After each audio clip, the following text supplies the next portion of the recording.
What if I told you there's a secret hidden in the Bible?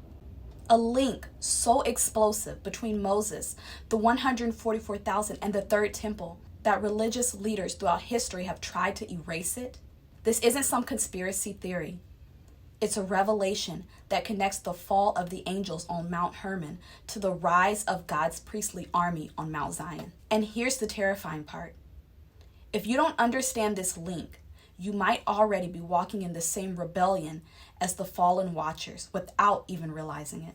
Stay with me, because in the next few minutes, I'll expose why this revelation was buried, what the third temple in Revelation really is, and how your destiny may already be tied to the 144,000 in ways no one has ever told you before. But first, why did the fallen watchers descend a mountain in rebellion, while the 144,000 ascend another mountain in purity? The answer will shock you. In the ancient book of 1st Enoch, we're told the watchers, who are angels assigned to guard humanity, abandoned their post. They descended Mount Hermon to make a blood pact, a rebellion. They defiled the earth with forbidden knowledge, corrupted humanity, and unleashed chaos onto the earth. Mount Hermon became a monument of rebellion, a mountain where heaven's sons fell in lust and pride. But then, Revelation 14 gives us a completely different scene. Then I looked, and behold, the Lamb was standing on Mount Zion, and with him 144,000. Do you see it now? The watchers descended to destroy, and the 144,000 ascend to redeem. One mountain was the staging ground for corruption, and the other is the throne room of the Lamb. But here's what almost no one sees. This isn't just about mountains. It's about Moses, the third temple, and why this heavenly temple isn't made of stone. And in a moment, I'll show you how you might already be climbing its steps without even realizing it. Moses didn't just wander up a mountain.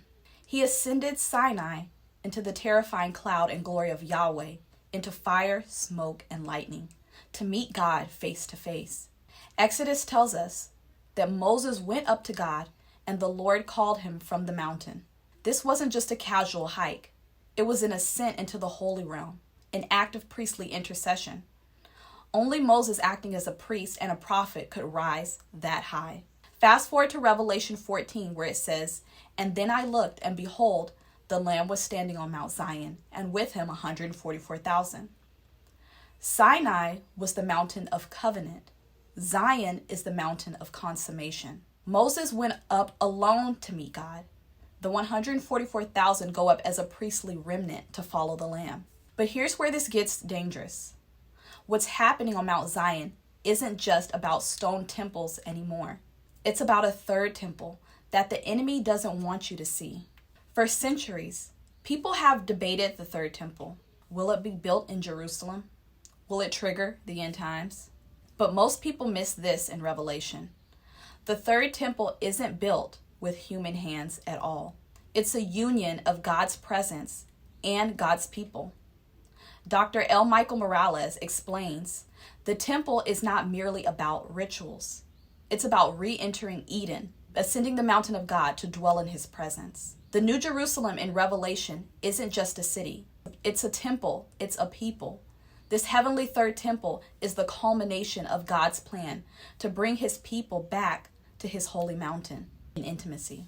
And here's the terrifying twist. The 144,000 on Mount Zion aren't just worshipers. They are the temple, a living, breathing, priestly structure joined to the Lamb himself. And in a moment, I'll show you why Satan has fought to erase this truth from the church for centuries. Theologian Andrew S. Malone says, the majority of a priest's task is to facilitate the reduction of the gap between God and humanity. Priests aren't just ritual performers. They're bridge builders, ambassadors between heaven and earth. This is why the 144,000 stand on Mount Zion. They're a priestly company bridging heaven and earth, following the Lamb wherever he goes. But here's a question. Will you rise as part of this priestly company, or will you stay at the foot of the mountain while others ascend? In just 1 minute, I'll expose why Satan is terrified of this priestly army, and how missing this revelation could cost you your destiny. Do you see the strategy? The Watchers dragged humanity down the mountain. Satan is trying to still do the same thing, keeping believers distracted, defiled, and earthbound. But God is calling a remnant up the mountain. This isn't just about physical geography. This is about spiritual altitude. You don't ascend Mount Zion by accident. You ascend Mount Zion by surrender. The 144,000 didn't awaken their inner divinity. They laid down their lives to follow the Lamb. The question is, will you climb or will you stay chained to Mount Hermon's rebellion? The Lamb is calling. Mount Zion is rising. The third temple is being revealed. Will you ascend? This isn't just a theological concept. It's a prophetic summons to draw more into intimacy with God. The 144,000 aren't an elite club. They are the ones who consecrated themselves fully to follow Jesus wherever he went, even when it cost them everything. Will you live like that, or will you settle for staying in the valley? If you're ready to climb Mount Zion and to leave compromise behind, I want you to subscribe now and watch this video here. We'll uncover even more about the 144,000, and I'll see you there.